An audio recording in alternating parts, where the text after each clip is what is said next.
All right, how is that volume-wise? Cool. Welcome everyone to this wonderful public book talk with Professor Anne Pollock. Before we jump in, I first want to acknowledge that we are meeting today on the lands of the Bejugal people, and also I want to pay respects to their elders past and present.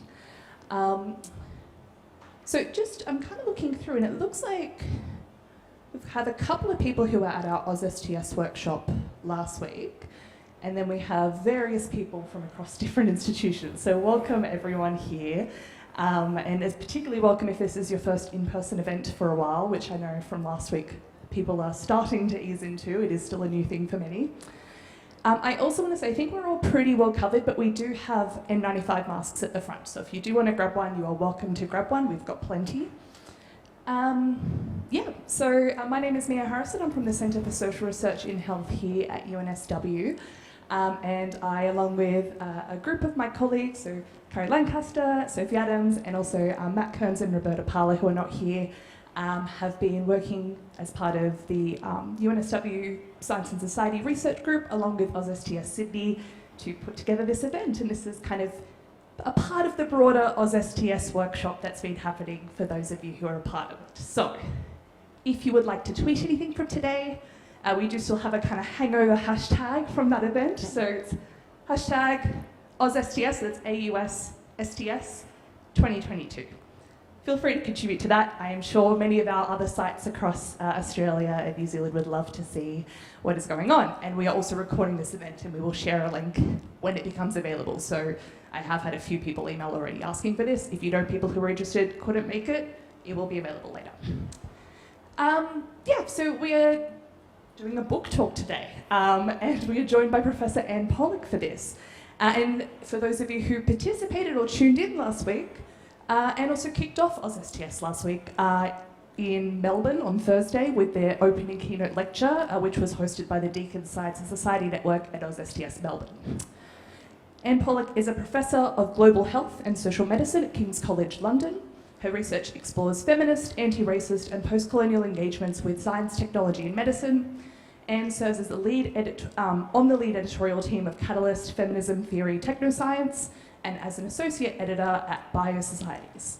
She also serves as education lead for the Department of Global Health and Social Medicine, as workstream lead on attainment gaps for the Faculty of Social Sciences and Public Policy, and as culture advocate for her faculty to the King's cultural community. Anne is the author of 3 books: Medicating Race, Heart Disease and Durable Preoccupations with Difference, which was published by Duke in 2012, Synthesizing Hope, Matter, Knowledge and Place in South African Drug Discovery, which was published by Chicago 2019, and then the reason we're here today, Sickening, Anti-Black Racism and Health Disparities in the United States, which was published by Minnesota Press last year. I'm not going to go too far in detail into what this book is about, because I'm sure Ed is definitely going to cover this, but just as a brief synopsis, Sickening presents an event-by-event look at how institutionalized racism harms the health of African Americans in the 21st century. I will leave it there. Welcome, Anne. All right, so thank you so much I guess I can remove the mask now. So thank you so much, as well as to Carrie and to Matt and everyone who organized, and to all of you for being here in person. It really is such a treat to be able to reconnect after so long apart. And books do allow us different ways to connect, but so do these conversations, and I really look forward to hearing questions, comments, connections, resonances, disagreements, I don't know, could be anything. But yes, so this is my 3rd book. As was mentioned, so I started this kind of book journey with Medicating Race, Heart Disease and Durable Preoccupations with Difference. This was my PhD-based book. And this book looked at the intersections of cardiovascular disease and race, and understandings of race in the United States, from the founding of cardiology on through to the commercial failure of a drug called Bidil. And I know we've got some drug scholars here who will be familiar with that. So a drug that was for heart failure in self-identified Black patients and which was a commercial failure. Now, this book was one site of engagement with these questions about race and racism and health and medicine, but it was a bit kind of theoretically oriented and abstract compared to my more recent work. So if you're familiar with Medicating Race, fantastic. But Sickening takes a bit of a different approach. The middle book there does have some resonances as well.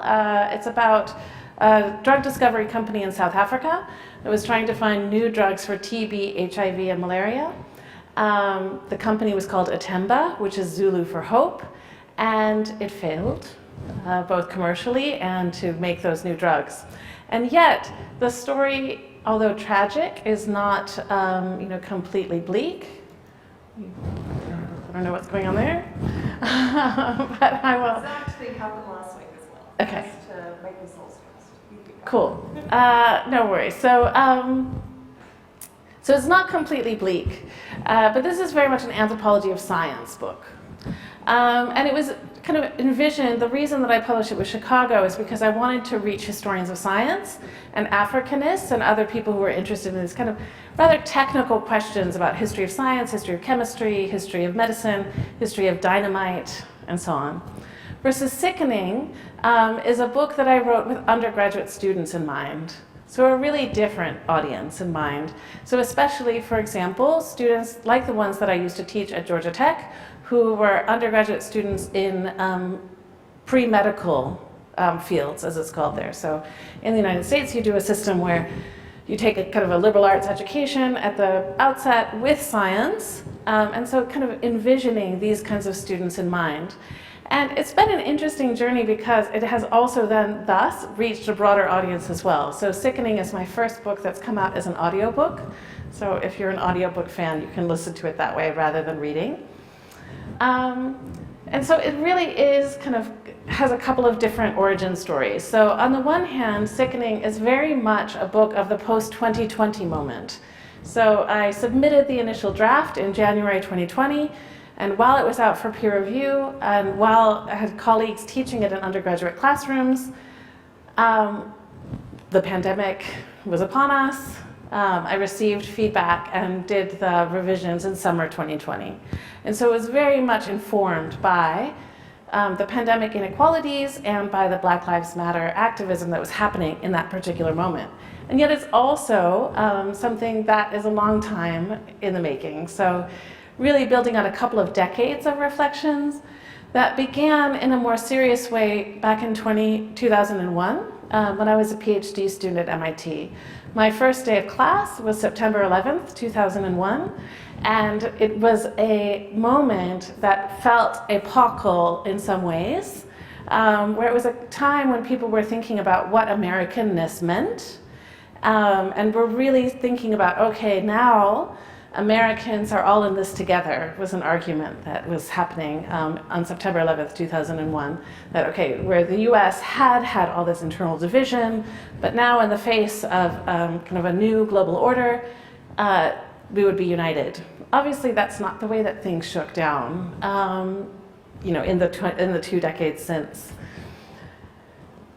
And then I continued to kind of think about these cases that would become the ground of the book as I was teaching in Atlanta at Georgia Tech between 2008 and 2018, and very much engaged both with intellectual communities, so teaching students and working with academics both in science and in liberal arts, in kind of thinking about, okay, how do we want to teach students?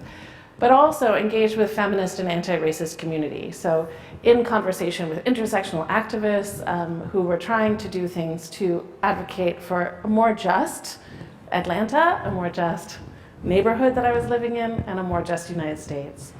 But then it was also written at a critical distance. So from King's College London, I had an ACLS fellowship and wrote this, I did the final kind of write-up in autumn of 2019,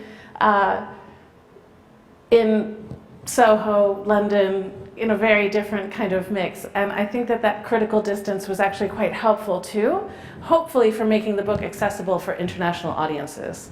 I know that oftentimes, US writers can write in a very way that is not necessarily as accessible because it assumes a lot of background knowledge. And I really tried not to do that by being in conversation with lots of audiences. Obviously, I know that Australians have a lot of exposure to the US as well, so you may well have a great deal of expertise there. One small kind of piece of background here that I think is also important is, so here's just a little framework on levels of racism that was formative for the book, which comes from Kamara Jones, who was leading the Racism and Health Working Group at the CDC at the time, so the Centers for Disease Control in Atlanta. And that was kind of an interesting node for this kind of work in that period. And her levels of racism was a really helpful kind of model that I recommend to you if you teach undergraduates or medical students or anyone else. These ideas of institutionalized racism, personally mediated racism, and internalized. And so she uses a garden metaphor. Those of you who were at AusSTS last week heard me talk about the impact, about the role of gardening and plants in contemporary scholarship.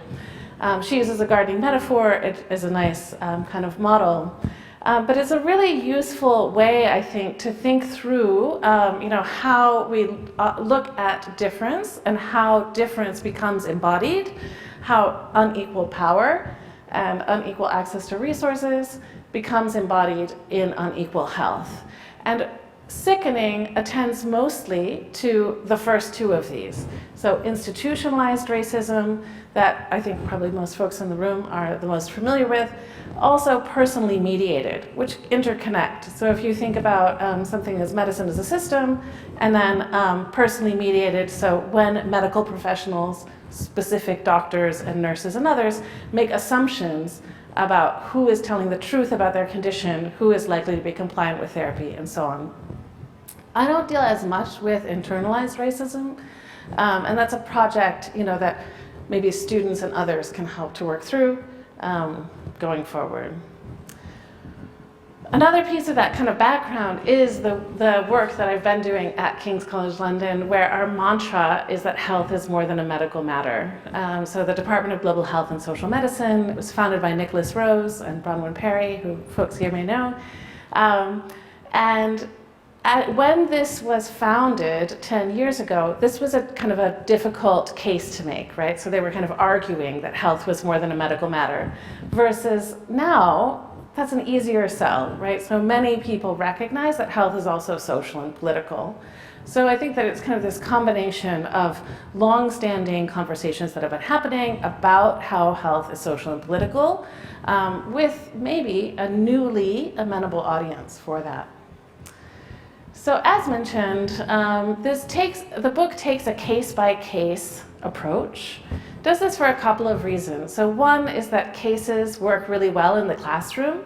For students, it's much easier for them to engage with something if they hear about, like, okay, here's an event that happened, and then go through that event to learn about larger social phenomena than the other way around, right? So that's often less accessible. And you'll also notice that it starts in 2001. So this is an unconventional approach. Normally, when we teach about racism and health, we start by teaching about colonialism, teaching about slavery, teaching about very kind of iconic 20th century examples of abuse, such as the Tuskegee syphilis study.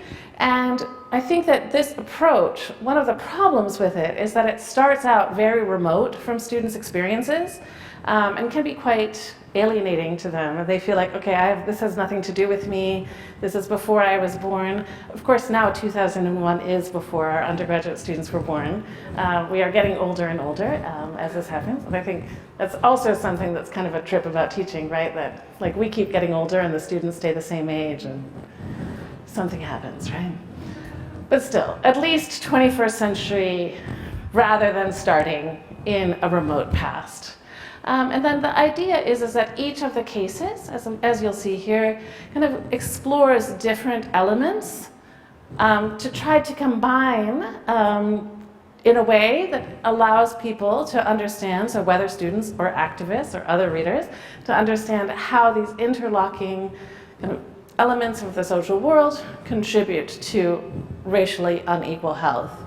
And so they kind of take on different elements around environment, around incarceration, and more.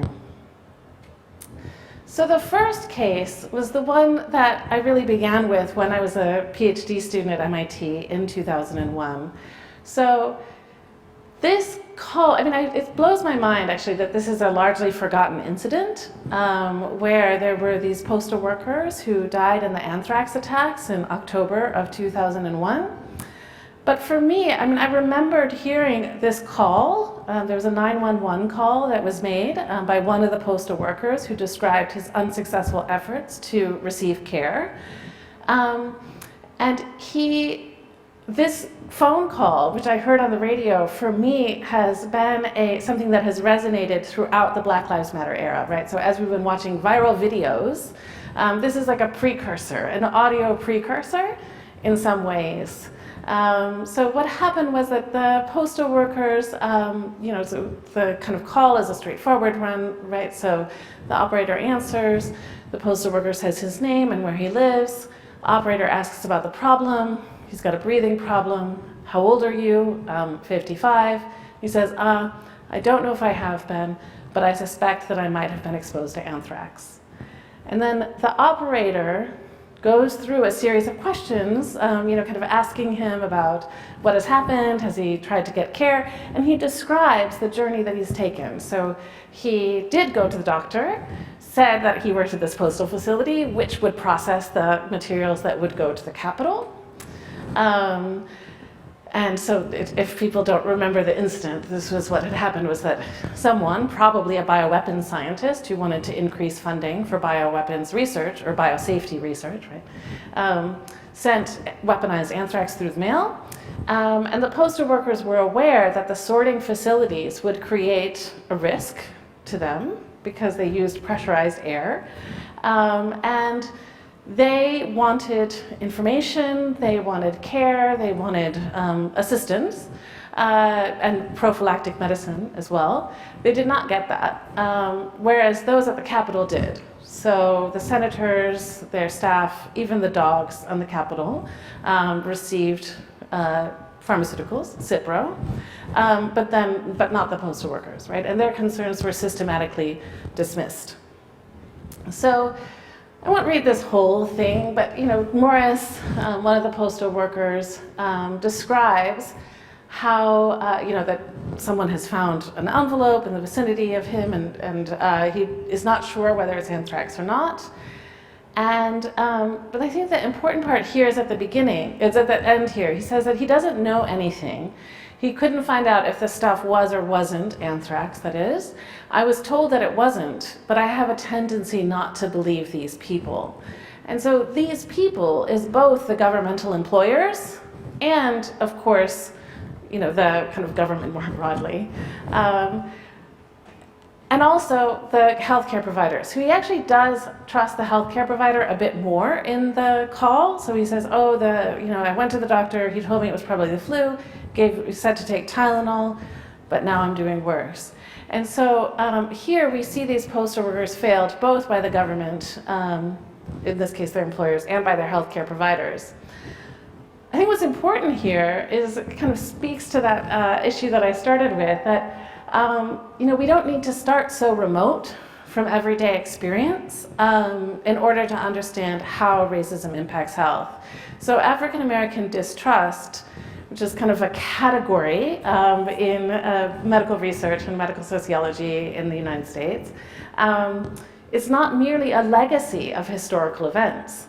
It's not just because of the Tuskegee syphilis study that there is distrust, but it's earned by untrustworthy institutions constantly. And of course, we saw this again with COVID. Ruha Benjamin is a sociologist that I definitely am in kind of conversation with on that. But I think that this is a kind of an opportunity to remind ourselves not to focus only on the distrust of communities that are ill-served, but also on the untrustworthiness of institutions. The second chapter is a widely remembered incident, which is unnatural disaster. So looking at Hurricane Katrina and the impacts of Hurricane Katrina on health. Now, one thing that is a little bit different from kind of the way that the story is mostly narrated is that I take a specific focus on chronic disease. And this really emerges out of my prior work on heart disease, so around cardiovascular disease. And I heard a harrowing case through my interest in heart disease. So I went to the Association of Black Cardiologists session at the National Medical Association, which is the Black Doctors Association in the US. So American Medical Association is historically white, now supposedly everyone, but national, when there was segregated medicine, was always available to African American practitioners. And so I heard a Black cardiologist talk about a story in which he was seeing his patients suffering from lack of adequate health care in Katrina. And so this is what kind of spurred me to take this approach of looking specifically at heart disease and other chronic diseases. Now, it's also true that there was this really at the beginning of the crisis, right? So this is where there was a flood in New Orleans, and the levees broke, and there was massive flooding in the city, especially in poor African American neighborhoods. And a lot of the kind of discourse was about fear of outbreaks of infectious disease. And this is logical enough, right? You see standing water, you have no infrastructure, there's sewage, there's dead bodies in the water, which to lay people is like an obvious dangerous thing. And yet there wasn't that, right? So there was a lot of death immediately due to drowning, but there wasn't a lot of death due to infectious disease. Really what we saw was deaths due to chronic disease. So the big spike is due to diabetes, cardiovascular disease, a lot of heart attacks in particular. And that continued years later, and has actually still continued to this day. And the story that I heard at the ABC, at the Association of Black Cardiologists meeting, was one that really drove home to me part of why this might be. So folks may remember that many people who had been unable to get out of New Orleans in advance of the flood took shelter at the Superdome. And what this physician who went to go treat his patients at the Superdome said had happened was that, so he first took his own family to safety, then went to the Superdome to meet his patients, and he said that the patients told him that the National Guard had taken any drugs that were in those like Sunday, Monday, Tuesday, Wednesday, Thursday, Friday packs that were not in their original packaging, and had discarded them because they wanted to make sure that there was no illicit drugs that would get into the Superdome. Now I haven't been able to get a lot of documentation of this. I don't know how widespread it was, but it's a scandal no matter what the scale, right? It really speaks to this treatment of people who are in urgent need as a community to be policed and controlled rather than cared for. And so I think it really, the pharmaceutical flows, so in this case, the acute barrier to this population that was framed as criminals, is part of the structural racism that was faced by those who were impacted by Hurricane Katrina. So treating people as criminals rather than as patients is something that disrupts the pharmaceutical flows and puts people who have maybe barely managed heart failure, barely managed hypertension, barely managed diabetes, can put them into a life-threatening crisis. There were other pharmaceutical flows disruptions as well. So for example, around stockpiling. So and many of you may be familiar with this because this is a drugs crowd. But one thing that happens a lot in global health is that drugs are donated when they're about to expire, and they're donated based on what the pharmaceutical companies or the aid agencies have extra of, rather than based on what the people who are being treated need. And so for me, this is really resonant with the way that the people who survived Katrina were framed as refugees, so rather than as Americans. And so we're treated in the same inadequate ways that we see people treated in the global health complex, where the treatment is not driven by need, but is instead driven by corporate interests. And then there was also, of course, disruption of already tenuous access. So it just an intensified marginalization. So the hospital that had served poor people in New Orleans then was closed. And so those records were lost, continuity of care was lost. The biggest impact we saw is on people who were in their late 50s, because in the US there is health insurance for people who are over the age of 65, but that period between 55 and 65 can be one that is a very serious time when people need treatment for diabetes, heart disease, and related conditions. And so the pharmaceutical flows become one way to see the broader phenomena of biopolitical exclusions. So it's not just the lack of access to medicines, obviously, that are impacting people. I mean, lack of access to housing is just as important. But it's illustrative of a broader lack of access to citizenship. So the third chapter is, again, one of the less known cases. This is on the suspended sentences of the Scott sisters. And so this was a lesser known case, which was in Mississippi, in which two sisters were serving double life sentences for a trivial crime. And they were released on suspended sentences, conditional upon one sister giving her kidney to the other.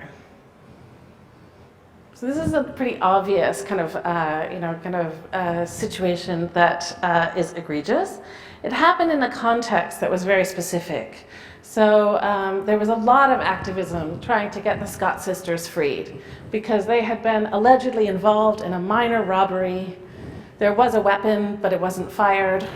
It wasn't owned by them. I mean, so why on earth they were serving double life sentences for this armed robbery was not clear. And the NAACP and other organizations were advocating for their release. The governor of Mississippi was thinking about running for president. And so he didn't really want this case of, some kind of obvious unfair treatment to African American women to hold him back on the national stage. And yet he didn't want to look soft on crime by just releasing them, right? So he did instead this statement in which he said that the incarceration is no longer necessary for public safety or rehabilitation, and Jamie Scott's medical condition creates substantial cost to the state of Mississippi. So Gladys Scott's release is conditioned on her donating one of her kidneys to her sister. So I think that this kind of argument is an interesting window. It's a bizarre case, right? I mean, it's not exactly representative, but it's an interesting window into the way that mass incarceration structures health in the United States. There's a very, this kind of argument is implausible on the face of it, right? So it was never necessary to have these women incarcerated for the sake of public safety. But this point about Jamie Scott's medical condition, so her kidney failure imposing a cost to the state of Mississippi, being a justification for release, is one that points to a broader, very strange kind of element of the US system, which is that the only people in the United States with a constitutional right to health care are prisoners. So other people they may have a right to health on other grounds, but not in the Constitution. But prisoners, it's considered to be cruel and unusual punishment that violates the Bill of Rights if they're denied access to medical care in prisons. And so in this way, prison mediates biological citizenship in the United States. And I think it's an interesting way, I won't go into it in depth, but for those of you who are interested in these conversations, right, of a bridge between a Nicholas Rose type of biological citizenship that focuses a lot on affect and care, which I do think was happening between the sisters, but also a more Adriana Petrina kind of biological citizenship, where people are trying in dire situations to navigate a system and get the barest kind of elements of their health needs met. Because obviously the care that they were getting in prison was terrible. They'd spent their entire adult lives in prison and were very ill. So there's layers in which their experiences in mass incarceration mediated their biological citizenship. I think, kind of the point for bioethics here is that incarceration and health is not just an ethical quandary. I mean, it was really obnoxious to read bioethics discussions of this. They would say, oh, once the governor said you have to donate a kidney, then it's wrong. It's like, okay, there was a lot that was wrong before that. And so I think that you have to resist the, and this is something I work with a lot with my students, resisting the urge to focus only on, that kind of life in the balance at the end, and look at the broader systems of injustice that lead to it. So moving away from an ethical quandary and more toward a question of justice. The fourth chapter is again a more widely known case about the Flint water crisis, which I think was covered substantially here in Australia as well. And this one, but it focuses again on a smaller element. So specifically, the way that General Motors was able to protect its machines, even while the people of Flint were not able to get access to clean water. So what happened in Flint was that there was an emergency financial manager who was imposed by the state government. So there was no local government control in the city of Flint at the time. And that emergency financial manager decided to change the water supply.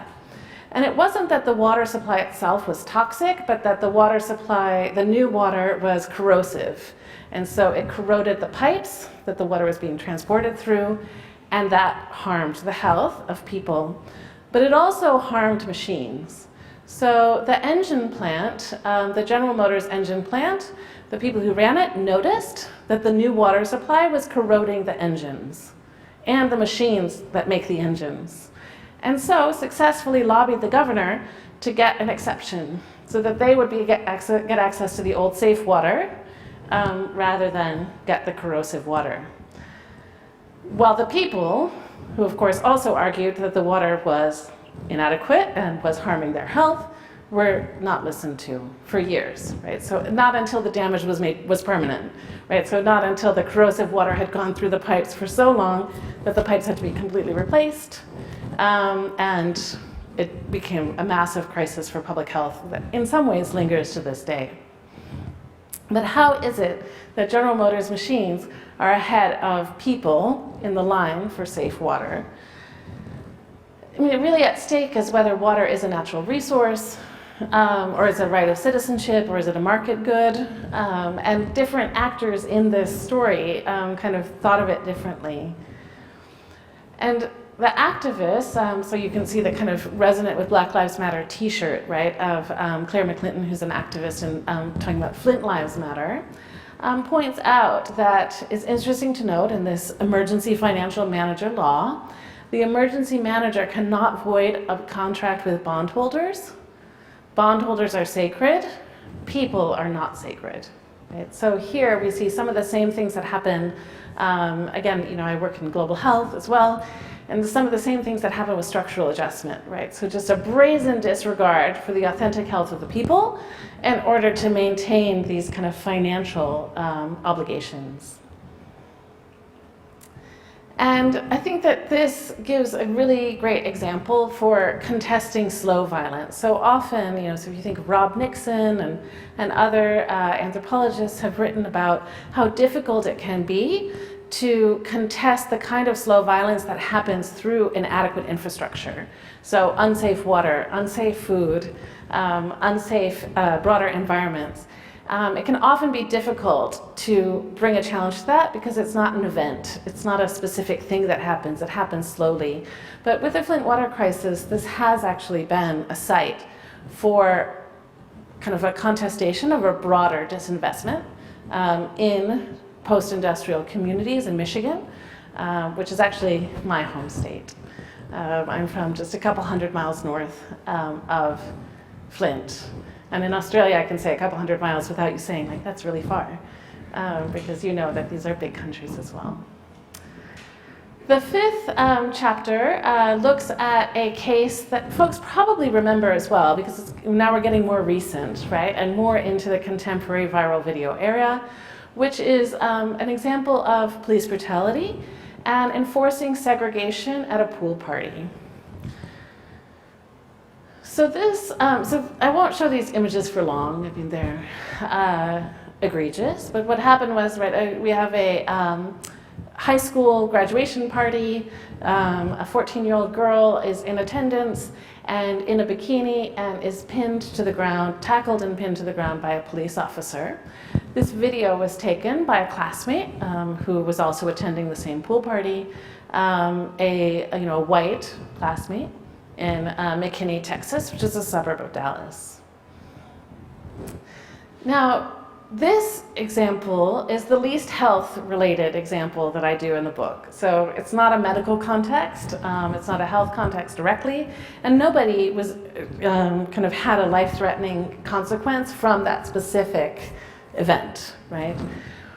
And yet, I think that there is a really interesting kind of history of public health that is at stake in what happened in McKinney, Texas, and that access to public space is also access to physical flourishing. And so we also need to kind of bring that into the domain of access to health. So in the United States, as well as in other settler colonies, there's a long history of the way that public swimming pools intersect with with questions of who has access to public space. And in the US, swimming pools actually were less segregated by race before the 20th century, when they were still segregated by sex. But then when that started to break down and pools started to be considered to be a place of leisure, and including family leisure, then that was no longer true.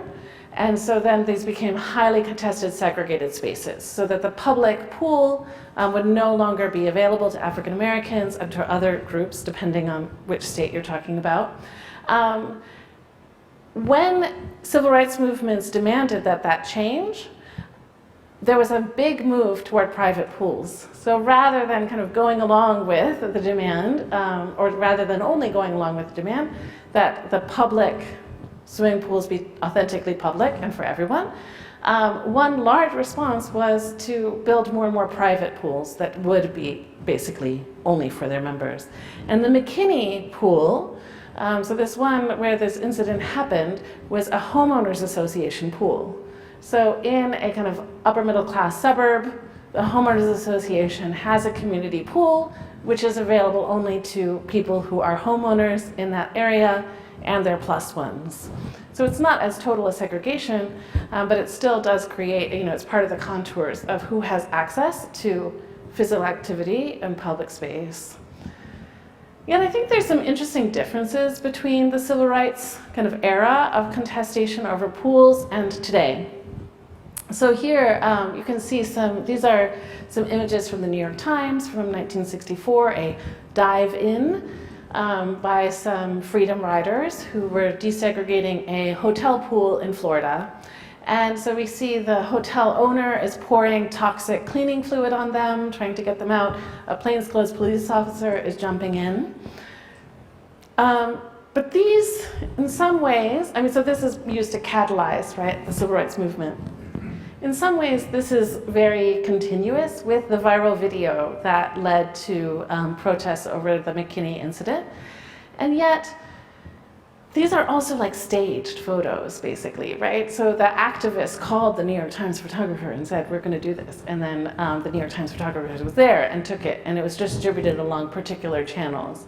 And I think that something different is happening now that we are in a period in which the videos, the media is not only going on those official channels, but is also being generated by the participants, by the observers, by people nearby. And part of then what happens too is like a very different kind of appropriation of those images that is happening in the arts. So we have this image of the attack of the 14-year-old girl, no cop is safe, right, where she's kind of the attack of the 50-foot woman. And I really like this image on the right with the, this kind of envisioning that is like it reminds me of like a safari type photo, but inverted, right? One of the striking contrasts to me between these kinds of images and those of the civil rights era is that like neither of these is literally degeria-becton. So, there's evocations, right, with the age and so on. we don't have this kind of image of Rosa Parks, for example, right? We don't have this, like Rosa Parks is always Rosa Parks in the images of Rosa Parks. Here we have something else going on that I think is, for me, a very creative new mode of expression in the activism that younger people are doing today. We can talk more about that afterwards if you're interested in that. But finally, I'll talk a bit about the last case, which is about reproductive injustice and about Serena Williams' birth story. So again, a more famous case that I imagine made international news here, because of course Serena Williams is, by any measure, a huge star. She's famous both for her tennis prowess more broadly, right? So just an absolutely extraordinary tennis player, often controversial in her clothing choices. So this was a famous catsuit that was banned at Wimbledon after she wore it. And she almost died in childbirth. So how could it be, oftentimes when we're looking at explanations for why there are differential maternal and infant health outcomes by race in the United States, the argument is, oh, well, it's people who don't have access to care, or, oh, they're not getting prenatal care, or they're not educated, or they don't know their bodies, or they're not listening to their bodies, or they're not raising the objections to the staff, or, kind of all of these explanations that can't possibly be the case for Serena Williams, right? And for me, this was driven home at an event that I organized together with some colleagues at Georgia Tech, an event on race, biomedicine, and reproductive justice with Loretta Ross, who's a real founder of the reproductive justice movement, and Whitney Robinson, who is a public health academic. And they were having a conversation about broadly reproductive justice, right? So moving beyond just reproductive rights to saying, we don't just need access to abortion, we also need access to being able to have the children that we want to have and be able to raise them in healthy communities. And in that event, there was a whole row of girls from Spelman College. So Spelman College is the sister college of Morehouse College, which is where Martin Luther King went. So it's African American women's college, very much focused on kind of a social justice mission, but also aspiring to build a better future for both the students and for the society. And one of the Spelman students raised a question saying, oh, I want to be a doctor when I grow up, and I'm going to do maternal oncology, because one of the things that, women are not getting good care because they don't trust doctors, and therefore they will I will become a doctor, they will trust me, and I will be able to serve them better. And Loretta Ross really challenged the student to think through whether that was really the way that this would play out, and whether indeed the problem was inadequate trust on the part of Black women, or was inadequate trustworthiness on the part of the institutions that serve them. And use Serena Williams as an example. So, okay, Serena Williams has all of the things that you're talking about in terms of, she is demanding care. I mean, so she described, she knew that she had a blood clotting disorder and described it in medical terms to the staff. And yet the nurse said, well, she has probably is a bit loopy from the C-section, and so therefore, was written off. And I think that, these kinds of, it's a little bit depressing sometimes when you talk to young, idealistic doctors-to-be about these things, because they often think that they can change it one-on-one. But I think that what was helpful for me in this encounter, right, is to really think through not just how should patients change, but also how do medical practitioners change, and of course, our broader society. And of course, it also underscores this kind of fundamental truth that I think a lot of young scientists don't recognize, which is that surveillance isn't care.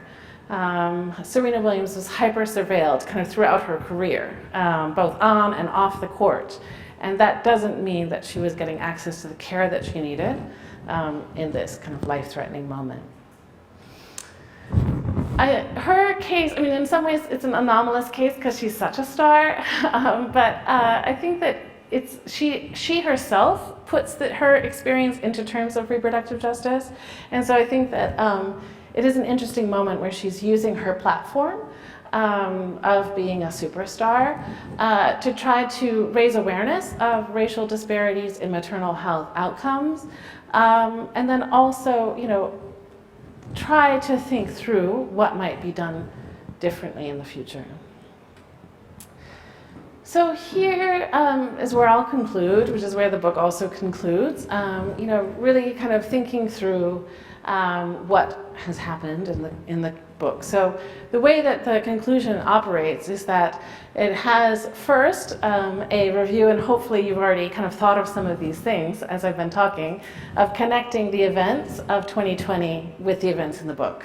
Right, so with the postal workers, we see essential workers being denied access to healthcare in contrast to others who are kept safe. We see these kind of breakdowns of infrastructures that we see in multiples of cases as well, and so forth, right? So it kind of works through reprising the chapters and looking at how mass incarceration is relevant, how environment is relevant, and so on. Then I also have what I call the sickening assignment, which is a template that students, that was the idea you could use it in the classroom, but activists have also described it as being useful. So like, okay, in the face of some other event, potentially in another country, such as this one, or another historical period, or just something in the future, how might you do a similar analysis of a different event?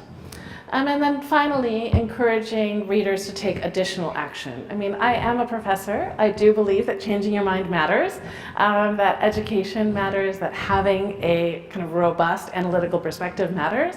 But it's also important to take action wherever you find yourself, right? So really encouraging readers to think through where that is for them. So whether that is in a medical context, so kind of demanding changes within the way that particular care is done, or whether it is using that kind of credibility that medical professionals have in order to advocate for broader social change, or for any of us, kind of working in the context of a polity. I tend to do most of my work very locally. Other people tend to do things more nationally or internationally, and I think that all of those things can be great, but like looking for wherever that niche is and taking that additional action. So I will leave it there and welcome your questions and comments.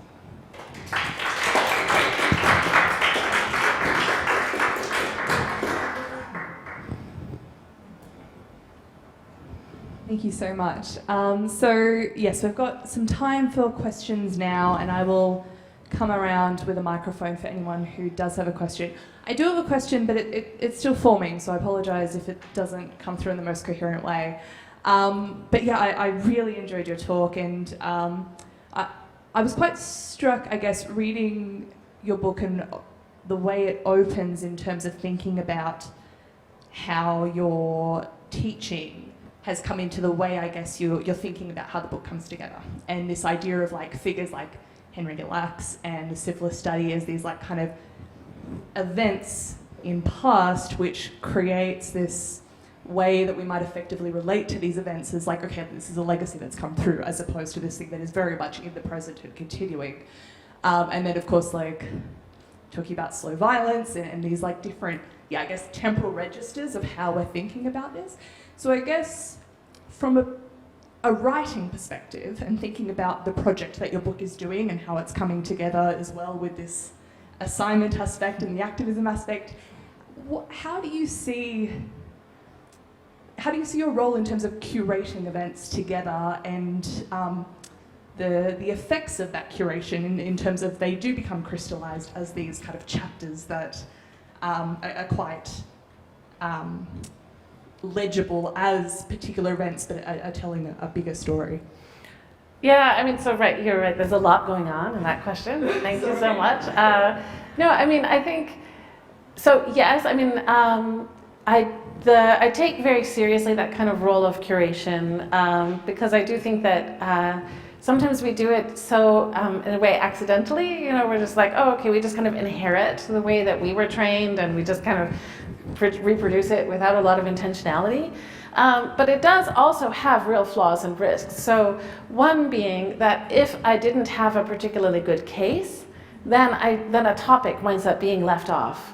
And so HIV being the obvious kind of case, presumably in this room, particularly obvious as well, because I didn't have a very good case for it. And so HIV is one of the kind of really striking sites of health inequalities in the United States, where we talk about HIV now being a chronic condition and managed and so on, but when you look at not only infections but also morbidity and mortality, you see that that is not necessarily true, in many African American communities especially. And so, there's like a peril to that too, because then it's like, okay, here's the total or something. You put all these together and then you have the total. So, it's something I try to work through by also having some open-endedness with it too. So not having it be too pat. Not having it be too much of a textbook that kind of, leads to that feeling of satisfaction at the end where you're like, okay, now I have all of the material that I need and I'm done. But keeping it a little bit more open. But I think it's something that I struggle with and that is not fully resolved.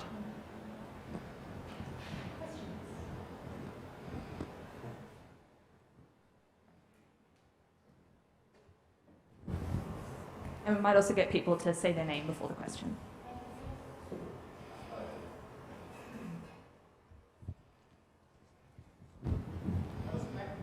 Hi, Kylie Valentine. I work at UNSW. Thank you. That was such an engaging, enlivening paper. And I think that I've got a follow-up question from Mia's, which is about the kind of connection between these particularly egregious examples of institutional abuse that are recognised as such. So the more viral videos there are, the more, you have cops coming on saying this is not who we are, these individuals will be punished. Yep. So the kind of reification of particularly egregious moments as masking some of the slow violence that you were talking about. So for instance with Katrina, one of the reasons presumably that chronic disease has been such a catastrophe is because of the social determinants of health prior to Katrina. Absolutely. And so that's a kind of more boring story to tell, and yet, as as you're making the point very strongly, in some ways that's a more urgent story to tell, the kind of air that we breathe, the institutionalization in everyday life that just goes on and will occasionally erupt in these egregious things that could get misread as extraordinary. Anomalous, yeah.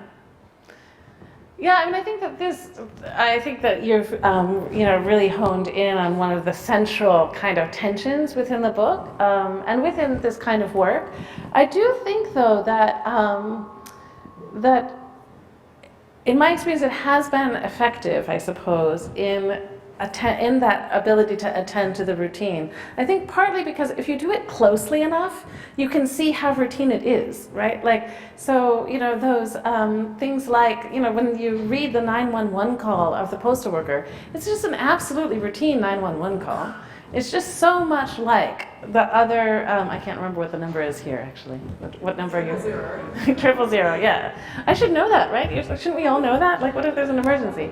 But that by attending to it closely enough, you can see the routineness, right? And also, those things about like actually getting, like digging into thinking about what kind of neighborhood is this? Right? Why is this neighborhood like this? And for many people that would become then a familiar place, that is recognizable to them. So I think that part of it is not moving on too quickly. I think one of the problems with the exceptional in the doom scroll is that we kind of like, are kind of flipping through the phone and saying like, oh, okay, so this horrible thing happened and this horrible thing happened and this horrible thing happened, and it doesn't give us any kind of purchase on understanding our everyday lives or, thinking about how we might engage. And instead, if you like sit with the cases long enough, then I think that you can do some of that work. And obviously this isn't that long. These are like 8,000, 10,000 word chapters, right? Including references, like it's not long. But I think it's long enough to start to do some of that work, to challenge and undermine that tendency to see these as exceptional rather than as illustrative of the everyday.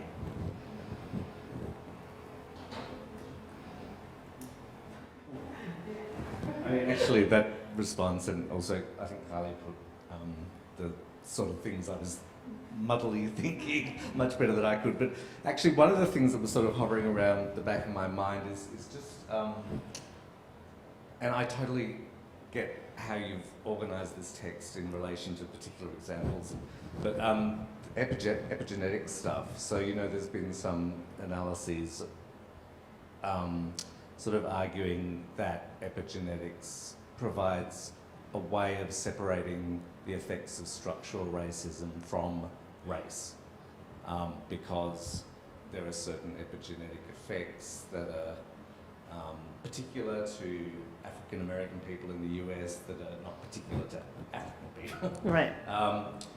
And I just wondered if you, I mean, maybe in your previous work you've actually sort of done this, right? Yeah, and I do mention, you know, this material about weathering, which is kind of contiguous with. So the weathering conversation is a bit older than the epigenetics conversation, but they're happening in similar ways, right? So the idea that living in a structurally racist society kind of creates these conditions of sustained stress that has an impact on cortisol levels, that has an impact on other kinds of hormones, you know, so angiotensin being one that I'm very interested in as well. I mean, I guess I'm less interested in that here because I feel like sometimes that mechanism on that level is a little bit harder to figure out how we would actually then intervene. So would then the answer be pharmaceutical? Like, if, you know, so do we want to like increase or decrease the methylation of particular kind of, you know, like where is the node of action? And so I think that you know, it's more at the periphery of this because it seems to lack that.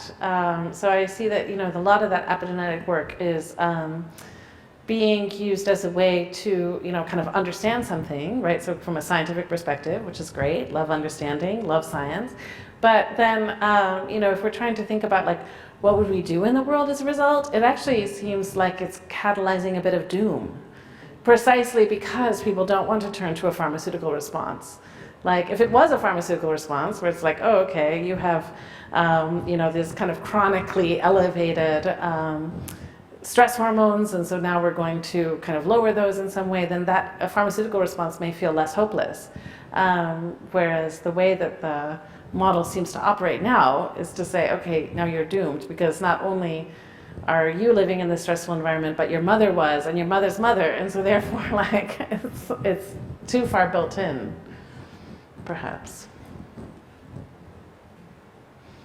Thank you so much for the talk, Anne. It's wonderful to have you here with us. I was really struck by your focus on slow violence, because that was a theme that Abby Kinchie drew out in her talk, which closed AusSTS on Friday, so it's lovely to see the connections there. And in Abby's talk, she highlighted the notion of perpetual care and the critique of perpetual care that's been put forward by Max Liberon and others, and the idea that the labour of perpetual care falls on those most affected, and perhaps that's something to be resisted. And I was really struck by the various practices, a very active resistance that runs through all of these cases, really, be that protest, be that, you know, Serena Williams using her platform, or the idea of even the kind of call to action at the end.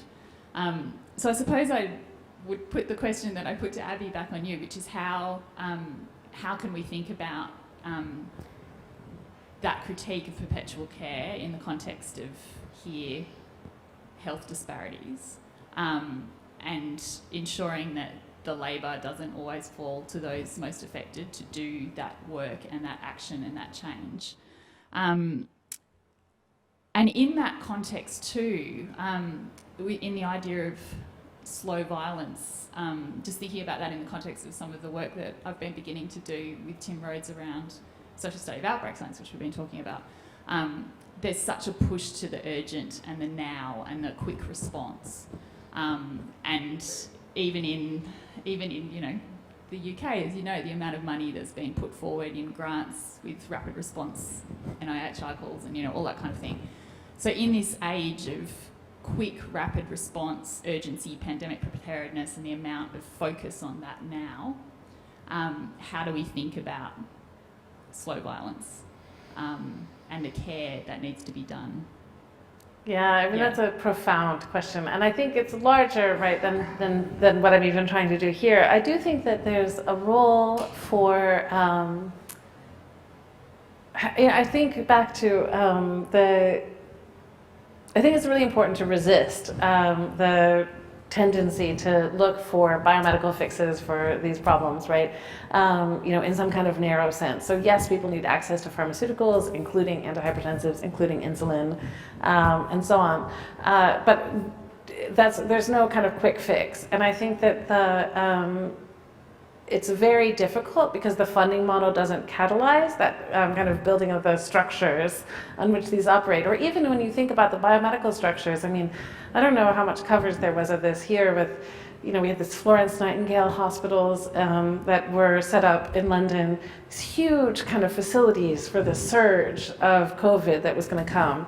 But there weren't enough trained nurses to work in them. So it's like, it's a low-tech thing. You need a human being to kind of sit there and look at the people and see how the people are doing and adjust things. And the emphasis is on building this monument rather than on the stuff that actually would make us healthy always, like having adequate nursing staff in the NHS always would improve our health always, like not just in a pandemic, but it would also in a pandemic. But there's like that, and that I don't actually have an answer for that. And I think that, but I do think that it is connected to Max's argument and others, right? Of like, that it isn't just the special designee who is responsible for this, right? Like it has to be, like a paid nurse who is like, that's her job and she's trained for it, or he, and they are trained for it, and they, are, kind of doing this work in a context of a system that is well invested in. And so many of these things are, if the baseline infrastructure were not so tenuous, right, it wouldn't lead to crisis, right? Like there can be resilience in the system. If the kind of baseline isn't already, a hair's breadth away from disaster, then there could be kind of failings and flaws, and it could be not as life-threatening. But if you have ideas for that, I would definitely welcome that, because this is, and I think especially those of you who work in these kind of like rapid response kind of things is like, well, how can investing in adequate nursing staffing be a part of a rapid response, right? How can investing in, just kind of your baseline elements of a IT infrastructure that works, those really, those kinds of elements that aren't that sexy, they don't look novel, but are absolutely integral to what it looks like to have a functioning system, health and otherwise.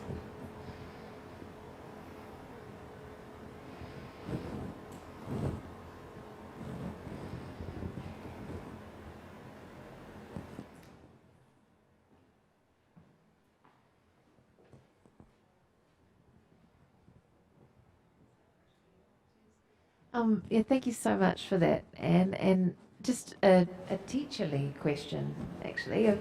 Firstly, I'm imagining that you've not yet taught with the book, because it's just... No, I have. You have? Okay, that's perfect.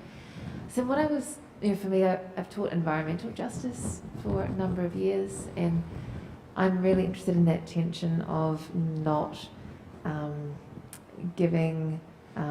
say unrealistically hopeful stories just to cheer up my students, and also the responsibility, or at least my desire, to have some sense of agency or possibility in the classroom. And I was just wondering, how on earth do you balance such urges if they're also present for you in your classroom while teaching this really important concept? Yeah, I mean, this is a bigger problem for me now, actually, in global health and social medicine than it was in pre-medical classes in the United States, because at least in the pre-medical classes, like nobody thought that what I was going to teach them they could then just implement and save the world with, right? Like they knew that I was providing the kind of critical counterpoint to the biomedical education that they were getting and the context and so on that they were getting.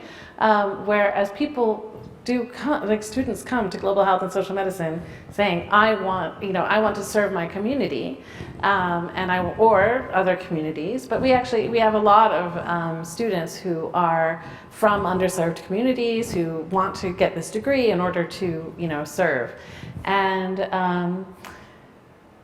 And so then we teach them critical global health and critical bioethics, and all, like everything is like negative and saying like, oh, it's really hard to change it, right? And that those things that you want to do are very elusive under the systems that are built now, right? So under capitalism, under this kind of vague approximation of something like democracy that we have, right? That on so many layers. But I think that it's about, that is I don't know if you were in the talk that I gave the other day, but I think that is also part of that prophetic pragmatism that I think is so key about, holding that prophetic element that is what drives them to this work in the first place, and what drives many of us to this work. Like, the world could and should be otherwise. It doesn't have to be set up in the way that it is. But then also, like, here on the ground, recognizing that the injustice is not going to be undone tomorrow. And I think in some ways that can actually be less demotivating to the students, because once they do their first practical anything, they'll recognize that like that idealism that they had is just not going to hold up. And so I think that we're giving them a better preparation if we kind of give them a more robust sense of what they're getting into, that they're not going to be able to do this kind of quick solutionism that they might hope to do, through just, okay, now I learned my lesson, and each one teach one, and we'll like get it all done.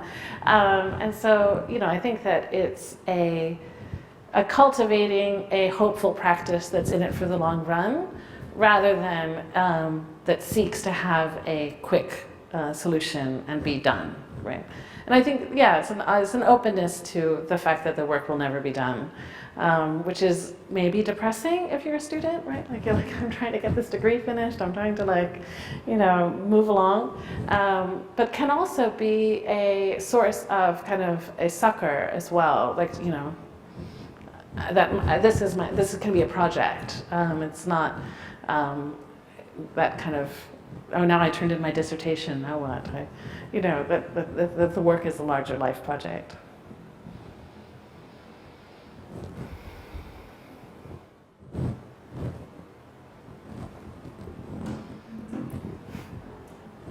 That was a terrific answer as well. Sorry, this is a bit of a side thing, but I was really struck by the slide you put up, which I guess in some ways is kind of obvious, but I found it really striking, is the surveillance does not equal care slide. And I wondered if you could talk more about that in terms of the sort of, how you argue that in the literature that you, just anything.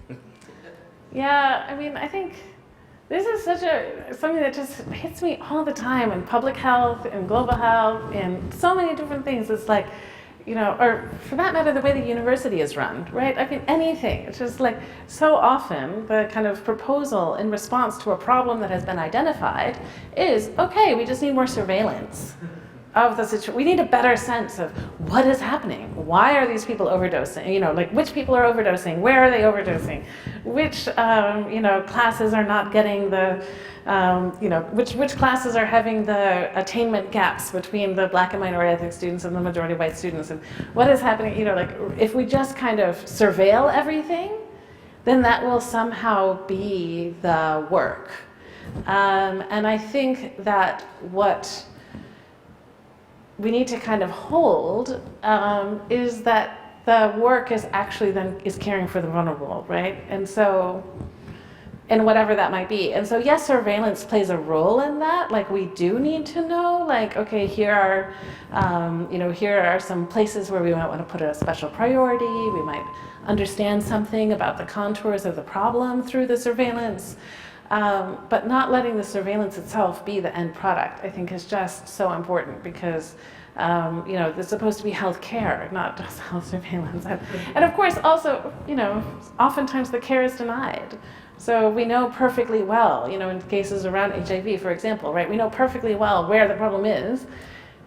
It doesn't mean that's where the PrEP is going. It doesn't mean that's where, any of the, the kind of work that, in theory, the isolation of that problem would suggest would happen, right? And I think that part of that is a very frustrating realization about, I think sometimes, and this happens a lot in race and health research, right? So we say, oh, once we convince everybody that race is socially constructed, then they will do social, they will be on board with doing social change, and then we will have that, right? Kind of that understanding, like it doesn't do that automatically, right? So we, I think, have to, part of it is about recognizing that surveillance itself is not fixing a problem, like just knowing that a problem exists and kind of greater, finer detail doesn't fix the problem. But I think another piece of it is just about letting go of that etiological commitment that like, oh, if we have a better causal, then we will have a better solution. And I just don't think that's true. I mean, I think that the better solution is driven by, a commitment to serving people, not by better data about what the people's problems are. I might just actually, unless anyone of you has a question, I might ask a final question that kind of just tags on to Kane's there a little bit. Because I was also struck by this slide, and I think particularly those of us who are Foucauldians have this very particular sense of what surveillance is and have very strong feelings about surveillance, but particularly when we're talking about communities that are often invisibilized and have to fight for visibility, there's also this sense of someone needs to kind of look out for you.